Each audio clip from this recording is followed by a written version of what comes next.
आपको वर्तमान में चयनित जज से मिलवाता हूँ। आप है संतोष यादव, जसपुर के रहने वाले हैं, ठीक है। इनका सम्मान जो है पहले किया जा चुका है। ये रायपुर आए थे तो बोले सर एक बार जो है आपसे मिल लो। मैं बोला नए अभी आपकी आने वाली बैच है, नई जो है शाखाएँ आ रही हैं, तो आप इनको कुछ मार्गदर्शन दे दीजिए और आपकी क्वेरीज अगर कुछ है तो आप पूछ सकते हैं। पूछते इन लोग कुछ नहीं है, ठीक है। बहुत साइलेंट बैच है, यानी हर मामले में साइलेंट बैच है। पर इनका एक अनुभव अच्छा रहा, बहुत प्रैक्टिस की इन्होंने, बहुत कुछ जो है इन्होंने जजमेंट राइटिंग के समय लिखा। और हमारी अलग सी बाउंडिंग हुआ करती थी क्योंकि ये पास में रहते थे, तो आ जाते थे, बोले सर इसको और कैसे बेहतर बनाएं। तो हम लोग काफ़ी ऐसे भी हम लोग जो है काम करते थे, पर इंग्लिश मीडियम में बहुत अच्छा जजमेंट लिखते थे और अंत तक परेशान भी करते कि नहीं, बहुत सारी चीज़ें इनकी जो है यहाँ पर है। तो मैं चाहता हूँ कि भाई ये अपने अनुभव को आप लोगों के साथ जो है शेयर करें। तो संतोष यादव जो है आपके सामने अपने अनुभव को जो है आपके साथ साझा करेंगे, शेयर करेंगे। और आप भी, मैं हमेशा कहता हूँ कि उन प्रश्नों को उनसे पूछिए जो आपको लगता है कि आपके सक्सेस में जो है वो काम आएगा। तो आगे की कड़ी में जो है मैं संतोष को कहूँगा कि अपने अनुभव के बारे में, अपने सारे अनुभव के बारे में, जीवन के अनुभव के बारे में जो है आपसे इस सफलता तक पहुंचने में उन्हें क्या मेहनत करनी पड़ी, कैसे उन्होंने स्ट्रेटेजी बनाई, वो सारी चीज़ें आपको बताएं। और अगर आपका कोई प्रश्न है तो आप बिल्कुल पूछिए। इंग्लिश मीडियम वाले बहुत सारे बच्चे हैं, तो आपको जो है अपना अनुभव शेयर करेंगे। सबसे पहले तो good evening all of you. तो जैसे कि सर बता दिए हैं कि मेरा नाम Santosh Kaur and I have secured 11th rank in CG judicial service 2022। मेरी जर्नी बहुत सिंपल ही रही है। मैं फर्स्ट से लेकर 12th तक हिंदी मीडियम में रहा हूँ और उसके बाद then I went for the JEE mains exam and मैं जो है जेई मेंस भी क्वालिफाइड नहीं कर पाया एंड जेई मेंस क्वालिफाइड नहीं कर पाया तो समझ लीजिए आप जेई एडवांस भी मैं क्वालिफाइड नहीं कर पाया। और उसके बाद से मेरी जो 12th के परसेंटेज थी वो 75% थी। तो उस समय 2016 में एक रूल आया था कि 75 से या उससे अबव होना चाहिए इस प्रकार से। तो मुझे डर था कि नहीं होगा, कि कहीं बाईपास हो जाऊंगा, नहीं होगा सिलेक्शन की बात नहीं, डिसक्वालीफाइड हो जाऊंगा इस आधार पे कि 12वीं का परसेंटेज मेरा कम है इस आधार। तो मैंने शिफ्ट किया सीधे जो है गुरु घासीदास सेंट्रल यूनिवर्सिटी में। उसके बाद जो है और फिर देन मैंने 3rd ईयर से मैं अपना प्रिपरेशन जो है आरंभ किया। उसके बाद मैंने कंटिन्यूअसली, उसी समय कोरोना काल भी चल रहा था आप जानते होंगे, तो अपना पढ़ाई मैंने कंटिन्यू। तो उसी समय मैंने अपना ये डिटर्मिनेशन पहले से निर्धारण कर लिया था कि मुझे छत्तीसगढ़ जुडिशियल सर्विस में जाना है। और देन उसके बाद मैंने अपना प्रिपरेशन चालू किया। तो प्री के लिए आपको कम से कम 4 से 5 बार में आपको रिवाइज हो जाना चाहिए। साथ ही साथ जो है आपको सिविल जज के जो प्री एग्जामिनेशन है, जो भी अभी परीक्षा मंथन आते हैं या और भी सर्विसेज के आते हैं, तो उस चीज़ का आपको 4 से 5 टाइम्स रिवीजन हो जाना चाहिए और बेरेक्ट हो जाना चाहिए। और आपको क्वेश्चन पेपर भी हो जाना चाहिए। क्वेश्चन पेपर में आपसे इतना प्रैक्टिस हो जाना चाहिए कि आपको पता चल जाना चाहिए कि किस क्वेश्चन का आंसर क्या है, सिंपल से देख। क्योंकि क्या होता है, जब प्रैक्टिस आप कम किए रहेंगे तो आपको जो है कन्फ्यूजन होता है। जब आप मेन क्वेश्चन पेपर में जब सॉल्व करने जाएंगे तो इसका आंसर बी होगा या ये। विशेषकर छत्तीसगढ़ में इंडेक्स बैक्स जो है ज़्यादा क्वेश्चन आते हैं, तो इंडेक्स भूलने के ज़्यादा चांसेस रहते हैं। तो ये सब चीज़ें आपको जो है कम से कम एग्ज़ाम होने से पहले जो है 4 से 5 बार रिवीजन हो जाना चाहिए। अब आते हैं मेंस एग्ज़ाम। आई थिंक मेरे को लगता है सभी लोग मेंस के लिए हैं या फिर प्री के लिए हैं? अच्छा, प्री के लिए हैं। तो जब ये आपका प्री क्वालिफाइड हो जाएगा, यदि आप 80% अगर आप कंप्लीट कर लिए हैं तो उसके बाद आप मेंस के प्रिपरेशन चालू कर सकते हैं। लेकिन आपको 80% आपका प्रिपरेशन नहीं है प्री, तो आप मेंस के लिए ना जाए, क्योंकि आपको उस कम से कम नहीं तो 3 मंथ आपको टाइम दीजिएगा। मेरे हिसाब से 3 मंथ टाइम जो है सफिशिएंट है। तो मेंस के लिए आपको एक सिविल जजमेंट राइटिंग, एक क्रिमिनल जजमेंट राइटिंग, 2 ट्रांसलेशन करना आपको आवश्यक है। तो क्रिमिनल, जहाँ तक क्रिमिनल का सवाल है, क्रिमिनल में चार्जेस कुछ लिमिटेड सेक्शन ही आते हैं। आपको एप्रिसिएशन करना सीखना होगा। आपको एप्रिसिएशन में कैसे सुधार सकते हैं, आप रीजनिंग व्यूज डेवलप कर सकते हैं। जैसे कि सर सिखाते हैं कि आपको किस तरीके से, आपको शायद तक मेंस का क्लास किए नहीं होंगे अभी तक, तो आपको सिखाया जाएगा कि किस तरीके से व्यूज़ डेवलप किया जाता है। कोई भी पॉइंट है आपको उसको कोरोबरेट कैसे करना है, तो इस चीज़ को आपको उसका रिलेवेंसी कैसे बताना है, एडमिसिबिलिटी कैसे बताना है, कोई एविडेंस ट्रस्टवर्दी है कि नहीं, ये सब चीज़ें आपको जो है बताना है। कि फॉर एग्जांपल इन्वेस्टिगेशन में कोई विटनेसेस कुछ और बता रहा है और डिपोजिशन में कुछ और बता रहा है, तो दोनों का डिफरेंस हो रहा है, दैट मीन्स वो ट्रस्टेबल या क्रेडिबल विटनेसेस नहीं है। इस तरीके से आपको इससे और अधिक अगर आपको इम्प्रूव करना है तो आपको केस लॉस डाल सकते हैं, साथ ही साथ लैटिन मैगजीन भी का भी आप प्रयोग कर सकते हैं। इससे जो है आपका जो क्रिमिनल जजमेंट राइटिंग है विशेषकर इससे आपका इम्प्रूव हो जाएगा। अब आते हैं सिविल जजमेंट राइटिंग में। सिविल जजमेंट राइटिंग में आप एक्स्ट्रा कुछ नहीं डाल सकते हैं, जो पॉइंट दिया गया है, जो भी उनके विटनेसेस के डिपोजिशन दिए होंगे उन्हीं को ही आपको अपना एप्रिसिएट करना है और आपको लॉ लिखना होगा। क्योंकि मैं बता रहा हूँ, आप लॉ नहीं लिखेंगे तो आपका मार्क्स 20 से 25 करीब आएगा। यदि आप रिस्पेक्टिव जो भी लॉ उसमें यूज होता है वो चीज़ अगर लिखेंगे तो आपका मार्क्स जो है 20 से 30 आएगा। इससे अभी भी आ सकता है, आपकी अप्रिसिएशन के ऊपर में डिपेंड करता है। अब आते हैं ट्रांसलेशन सेक्शन। ट्रांसलेशन सेक्शन अधिकतर जो मैंने देखा है, जहाँ तक मेरा अनुभव है, अधिकतर जो स्टूडेंट हैं वो इग्नोर करते हैं कि ट्रांसलेशन बन जाएगा, लेकिन ऐसा बिल्कुल नहीं है। ट्रांसलेशन ही आप जितना भी अच्छा आप स्कोर कर लीजिए, चाहे 35 भी कर लेंगे मेंस में, लेकिन आपका सिलेक्शन केवल इस आधार पर नहीं होने वाला है। आपका सबसे अच्छा स्कोर करता है ट्रांसलेशन सेक्शन ही। ट्रांसलेशन सेक्शन में आप 20 से 20 भी ला सकते हैं, क्योंकि उसमें कुछ नहीं होता है, आपको जो दिया गया है उसी को ही आपको ट्रांसलेट करके लिखना है, आपको एडिशनल कुछ नहीं। लेकिन जजमेंट राइटिंग में आपको टोटल स्कोर कभी नहीं मिलेगा, क्योंकि जजमेंट राइटिंग कोई चीज़ परफेक्ट नहीं होता है, एक अपना अप्रिसिएशन होता है ये सब चीज़ें। तो इस चीज़ के लिए मैं कहूँगा कि आप डिगलॉट बेरेक्ट पढ़िए। डिगलॉट बेरेक्ट को पढ़ेंगे तो उससे जो है आपका हिंदी से इंग्लिश, विशेषकर मैं इंग्लिश मीडियम वालों का एक कमियां देखता हूं कि इंग्लिश मीडियम वालों को वर्ड नहीं आते हैं, वो उनका प्रॉब्लम होता है। और हिंदी मीडियम वालों को ये प्रॉब्लम होता है कि उनको ग्रामर नहीं आती है। दोनों प्रॉब्लम होता है, तो दोनों सेक्टर का जो है अलग अलग प्रॉब्लम है, तो उसको आपको मेहनत करके ही आपको इम्प्रूव करना होगा। क्योंकि प्रैक्टिस से ही आपको, क्योंकि जब ट्रांसलेशन करेंगे तो आपको जो है सबसे पहले तो आपको वर्ड्स याद नहीं आएंगे, दूसरी बात आपको सेंटेंस फॉर्म में इशू आएगा, और विशेषकर फिर कुछ लोगों को ट्रांसलेशन ग्रामर में इशू आएगा। ये सब चीज़ें जब सॉल्व करेंगे तो आपको जो है प्रॉब्लम आएगा। अब आते हैं इंटरव्यू से रिलेटेड क्वेश्चन। इंटरव्यू में बेसिकली जो आप पढ़े हुए हैं, टोटल 15 सब्जेक्ट है, उससे आपको बेसिकली पूछा जाएगा, और साथ ही साथ जो है आपका जो डिस्ट्रिक्ट है उससे रिलेटेड आपको इन डेप्थ क्वेश्चन पूछा जाता है, और आपका जो हॉबी है ये चीज़ आपसे पूछा जाता है, और छत्तीसगढ़ का कुछ, लेकिन बेसिकली आपका जो है डिस्ट्रिक्ट से ही ज़्यादा फोकस किए जाएंगे। और जो सिविल जजेस में जो एक सिविल जज जो भी जुरिस्डिक्शन एक्सरसाइज करता है छोटी छोटी चीज़ों में, ये सब चीज़ें आपको एक जो प्रैक्टिकल एक्सपर्ट के रूप में जो है पूछी जा सकती हैं।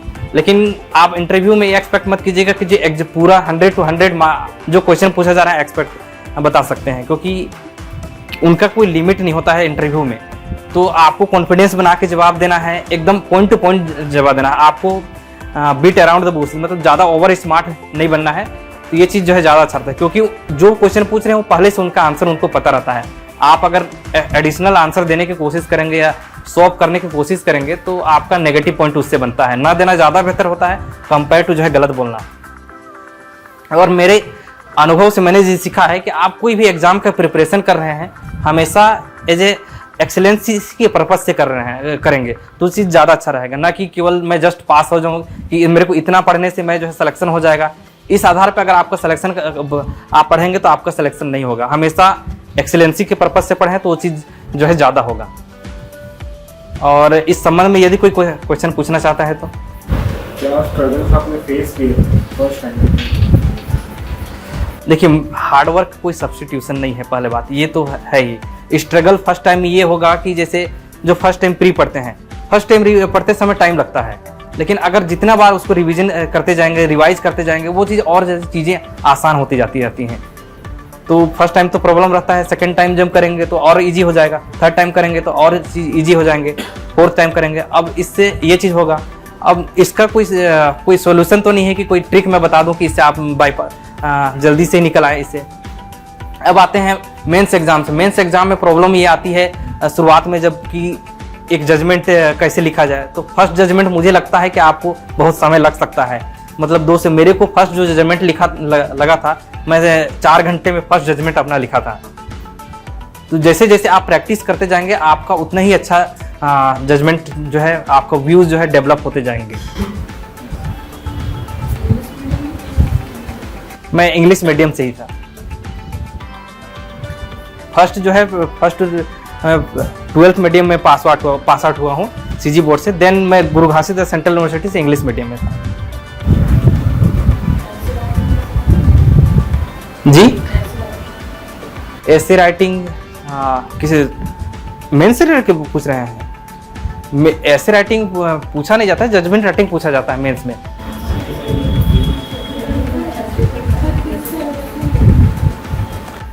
मेंस में जो है आपको एक पेपर होता है जिसमें एक सिविल जजमेंट होता है, एक क्रिमिनल जजमेंट होता है और 2 ट्रांसलेशन होते हैं, हिंदी टू इंग्लिश और इंग्लिश टू हिंदी। मेरी स्कूल सरस्वती शिशु मंदिर बगीचा जसपुर से हुई है। देन सेंट विंसेंट पॉलोटी वहीं से जसपुर से ही हुई। 11th-12th में है। जब आप प्री प्रिपरेशन कर रहे थे तो 15 सब्जेक्ट में से कौन से सब्जेक्ट आपको ज़्यादा हार्ड लगे पढ़ने के लिए? देखिए मैं कभी भी इस माइंडसेट से नहीं पढ़ता कि कोई सब्जेक्ट बहुत हार्ड है। हाँ मेरे को समय लग सकता है कि 5 बार हो सकता, 2 बार में मेरे को रिवाइज ना हो तो भले 3 बार हो जाएगा, लेकिन होगा जरूर। जैसे मेरे को लगता था अपना सीजी एक्साइज एक्ट का जो पनिशमेंट पोर्शन है वो भूलने का सबसे ज़्यादा चांसेस रहते थे। तो मैं अगर किसी सब्जेक्ट को 4 बार रिवाइज कर रहा हूँ तो मैं उसको 6 बार रिवाइज करता था। तो इस तरीके से जो भी मेरा प्रॉब्लम थे मैं उसको उससे और ज़्यादा उस पॉइंट में मेहनत करके आप जो है बाईपास कर सकते हैं। ऐसा किसी का नहीं होगा कि एकदम सभी से आसानी चीज़ें बन जाए। कुछ को NIA टफ लगता है क्योंकि उसका लैंग्वेज ही उसी प्रकार से है। तो आपको लेकिन NIA का ज़्यादा कुछ है नहीं। आपका अगर डिफिनेशन पोर्शन आप समझ गए तो NIA कुछ नहीं है, क्योंकि जो डिफिनेशन नहीं समझते हैं वहाँ से वो रटने का स्टार्ट हो जाता है फिर।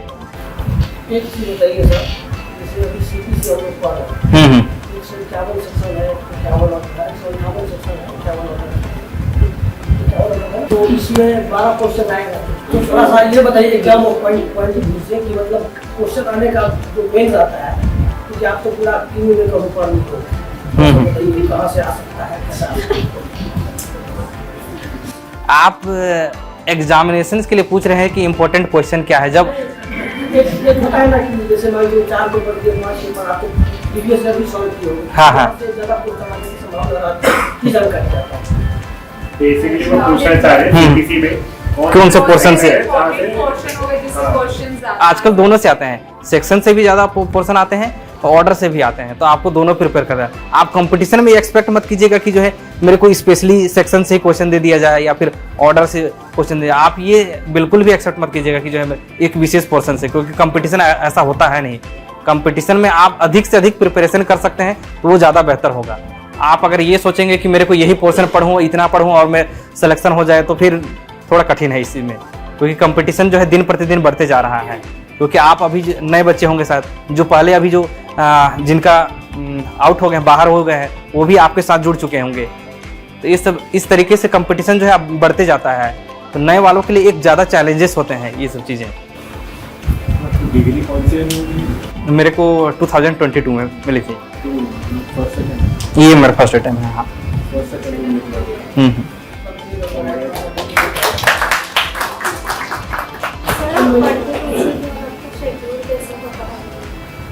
प्री का मेरा जो शेड्यूल था वो मैं टारगेट बेस्ड काम करता था कि फॉर एग्जांपल मेरे को आज CRPC का 1 to 200 सेक्शन मेरे को ख़त्म करना है, तो मैं उतना ख़त्म करके ही मैं सोता था जो है। और यदि मुझे लगता है कि मुझे ये सब्जेक्ट बोर लग रहा है, क्योंकि कुछ क्या होता है कि कुछ सब्जेक्ट ज़्यादा लेंदी हैं, जैसे CRPC है, कॉन्स्टिट्यूशन है, तो बोर से लगने लगता है कि कुछ करें। तो मैं जो है अल्टरनेटिव चूज करता था कि 1 to 100 जो है CRPC करूँगा और 1 to 100 जो है आर्टिकल जो है कॉन्स्टिट्यूशन से कर लूँगा। तो इस तरीके से जो है मैं ऐसे मिक्सअप करना नहीं, बिल्कुल नहीं होगा। ऐसे मिक्सअप बिल्कुल नहीं होता है। आपको जब क्वेश्चन पेपर सॉल्व कराएंगे तो कोई सीक्वेंस नहीं दिया जाएगा, न CRPC से देंगे ना कि ऐसे दिया जाएगा। ऐसे MP में दिया जाता है आपको सीक्वेंस से आपको। तो फिर और दूसरी बात है, आप जब मेन सॉल्व करेंगे तो आपको जो है तुरंत वहाँ पे क्लिक करना है। जब सिविल सॉल्व करेंगे तो आपको अचानक SRA का पॉइंट यूज होगा, अचानक जो है NIA का पॉइंट यूज होगा। तो आप सोचेंगे कि पहले मैं सिविल का सोच लूँ, फिर क्या इसमें है, फिर जो है NIA का सोच लूँ। तो ऐसा नहीं है। आपको ब्रेन जो है इसी प्रकार से मल्टीडिसिप्लिनरी जो है, इधर से भी क्लिक करना चाहिए, हर तरीके से क्लिक करना चाहिए। तो आपको एक सेक्शन से दूसरे कॉल जो है रिकॉल, जैसे इनहेरेंट पावर, जैसे इनहेरेंट से आर्टिकल कॉन्स्टिट्यूशन जो है 142, CRPC में 482, इस तरीके CPC 151 फिर LRC, ऐसे जो है आपको पूरा जो है कनेक्ट हो जाना चाहिए आपके। आपको कुछ मिनिमम आवर्स होगा कि इतने घंटे बैठ के पढ़ना है 24 घंटे? मैंने अपना ऐसे मिनिमम टाइम तो कोई फिक्स नहीं करके रखा था, लेकिन मैं टारगेट बेस्ड काम करता था कि जैसे वो टारगेट मेरा कंप्लीट हो गया तो ठीक हो गया, क्योंकि अगर टारगेट बेस्ड एक बराबर अचीव कर लेंगे तो आपको खुद सेल्फ मोटिवेशन जनरेट होता है कि यस मैंने आज का जो टारगेट है वो मैंने कंप्लीट कर लिया। तो इस तरीके से आपको एक सेल्फ जनरेशन मोटिवेशन होता है, आप टारगेट बेस्ड काम करेंगे तो। लेकिन अगर आप आज पढ़े फिर 2 दिन छोड़ दिए पढ़ना तो फिर आपको डीमोटिव हो जाएंगे। तो अगर आप टारगेट बेस्ड काम करेंगे ना तो हमेशा आप जो है मोटिवेशन हमेशा बने रहेगा, क्योंकि ये एग्जाम ही ऐसा है, थोड़ा सा टाइम का कोई गारंटी नहीं रहता है कि कब ये कंडक्ट करा रहे हैं क्या नहीं करा रहे हैं, और बार बार उसी चीज़ को पढ़ने से ना एक फ्रस्ट्रेट सा होने लगता है कि जो है। तो इस तरीके से अगर टारगेट बेस्ड काम करेंगे तो ज़्यादा अच्छा रहेगा। आपको अगर बोर लग रहा है सब्जेक्ट पढ़ने में तो आप अल्टरनेटिव जो सब्जेक्ट ज़्यादा अच्छा है जैसे SRA पढ़ लीजिए या फिर रजिस्ट्रेशन पढ़ लीजिए, छोटा छोटा चीज़ें हैं, ये चीज़ पढ़ेंगे तो आपको लगेगा कि हाँ मैंने कम से कम कुछ तो खत्म किया है जो है। अगर आप क्योंकि लेंदी सब्जेक्ट है, CRPC सब पढ़े, CPC ये सब टाइम टेकिंग सब्जेक्ट है, तो इस तरीके से आप कोई भी चीज़ आप अचीवमेंट कर सकते हैं। तो मेरा जो फर्स्ट टाइम थोड़ा इजी लगा था, लेकिन जो सेकंड बार या थर्ड बार रिवीजन मैंने 25 डेज में पूरा 15 सब्जेक्ट मैंने खत्म कर देते थे विथ रिटर्न के साथ। सबका पढ़ने का तरीका कुछ जो है, मेरा लिखने का प्रैक्टिस इसलिए क्योंकि मैं PCM बैकग्राउंड से था, फिजिक्स केमिस्ट्री मैथ से था, तो मुझे याद होते नहीं थे। तो मुझे डर लगता था कि मैं प्री में करूँगा तो करूँगा कैसे मैं, और लॉ के सब्जेक्ट ही इसी प्रकार से हैं, याद मुझे आते नहीं। तो मैं इसका तरीका ये सॉल्व निकाला कि मैं लिख के प्रैक्टिस करूँगा तो मुझे जो है जल्दी याद हो जाएंगे। बाकी मुझे कॉन्सेप्ट मुझे अच्छा बनता था, लेकिन मुझे याद नहीं हो पाते थे अधिकतर, मैं भूलता ज़्यादा था। तो इस तरीके से मैंने अपना जो प्री का है कम से कम मैंने 5 बार मैंने लिख के प्रैक्टिस किया था, और 6 टाइम ऐसे ओरली जस्ट एक बार देखा था एग्जाम से पहले। इस तरीके से सबका अपना अपना है, किसी को 2 या 3 बार में, लेकिन 3 से 4 बार आपका रिवाइज हो जाना चाहिए, इससे हो जाए। हाँ 15 हो सब जगह। इसमें ज़्यादातर देखा जाएगा जो CRPC है, CRPC के मैं अपना टाइम दिया था 4 दिन में मैंने अपना कंप्लीट कर दिया था। कॉन्स्टिट्यूशन के लिए मैं 2.5 दिन मैं रखा था टाइम, 3 दिन ज़्यादा से ज़्यादा रखा था, और CPC के लिए मेरे पास 2.5 दिन या 3 दिन उससे सफिशिएंट था। ये मेजर सब्जेक्ट है, इससे ज़्यादा कोई सब्जेक्ट ज़्यादा लेते नहीं है। और IPC के लिए IPC के लिए मैं 2 दिन, लेकिन फर्स्ट टाइम ये बिल्कुल नहीं होगा, ये आपको सेकंड या थर्ड टाइम में ही होगा ये।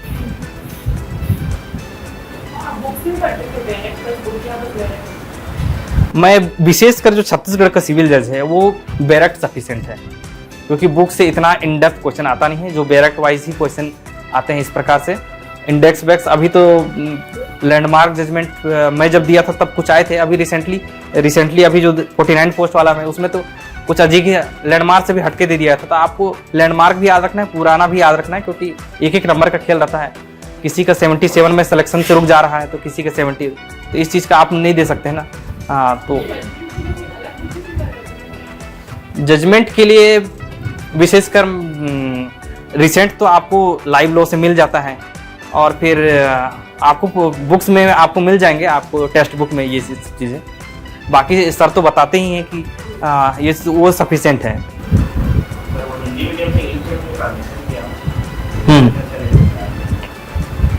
हिंदी मीडियम हिंदी से इंग्लिश वाले में, हिंदी से इंग्लिश नहीं, मुझे कोई चैलेंजेस, मेरे को कोई चैलेंजेस नहीं आया।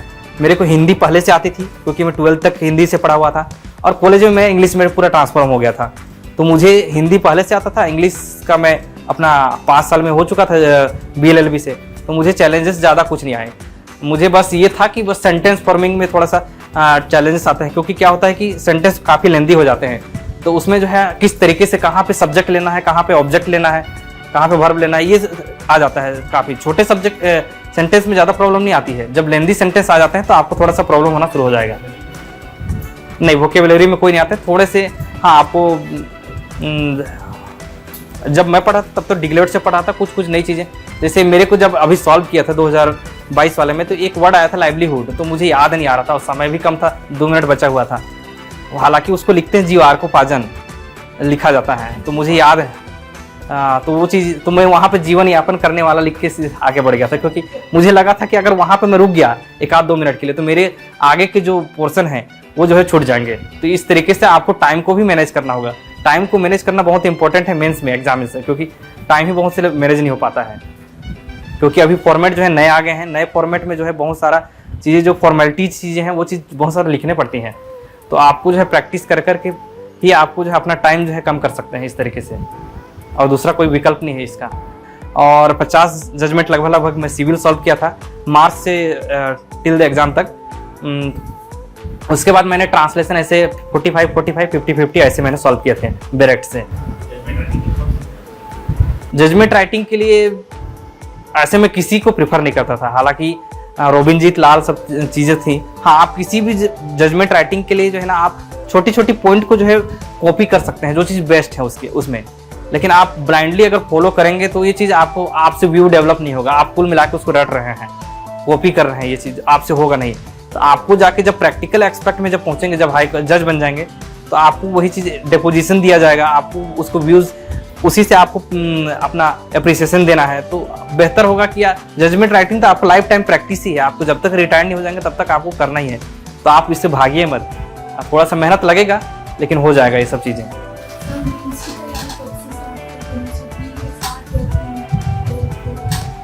यदि आप 80% आप कंप्लीट कर दिए हैं तो आप छोटी छोटी चीज़ें देख सकते हैं 80%। यदि नहीं है तो फिर आप आफ्टर ही प्री के बाद ही कर सकते हैं। मैंने अपना जो प्रिपरेशन था वो प्री के बाद ही किया था। हालांकि मैं पहले से थोड़ा बहुत कुछ पढ़ चुका था सेल्फ स्टडी के माध्यम से ड्यूरिंग द कोविड पीरियड, लेकिन मैं मेरा जो एक्टिव प्रिपरेशन था वो आफ्टर द प्री एग्जामिनेशन के बाद ही हुआ था। तो ये आपके ऊपर है। हालांकि आपको कम से कम नहीं तो 3 मंथ आपको मिलेगा ही मिलेगा।